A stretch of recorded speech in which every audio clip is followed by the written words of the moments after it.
Bitcoin appears to be facing a serious split over the software that powers the network. In recent weeks, nearly a quarter of all nodes have shifted away from Bitcoin Core to Bitcoin knots. Let's break down the debate. Okay, so the battle line is Bitcoin Core, the reference implementation of Bitcoin and the software that most nodes run, is pushing for an update that would remove the 80-byte op return data cap, making it easier to stuff non-financial data into the blockchain. Bitcoin Core devs say this adds flexibility. Critics warn it opens the floodgates to spam, bloat, and even legal risks. That's where Bitcoin Knots comes in. Knots is a clone of Core, but with stricter relay policies. It still accepts every consensus-valid block, but by default, it filters out the junk, aiming to keep Bitcoin as a money-first network. And the movement is exploding. Back in June, Knots had just 12% of nodes. Last week, it hit 19%, and now over 25%.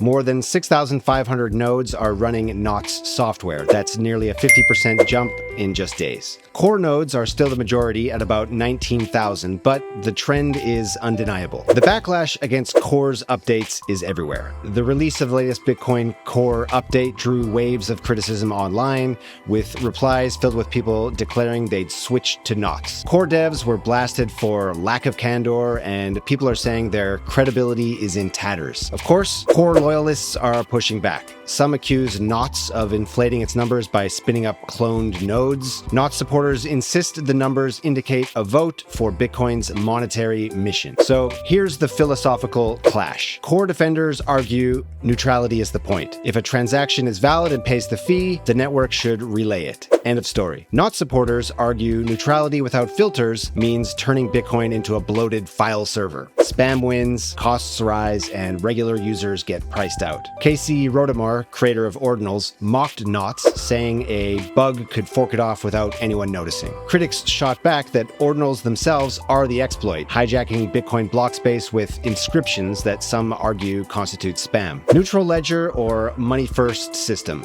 Core or Knots? Which side are you on? And as always, light me up in the comments if you think I butchered this breakdown.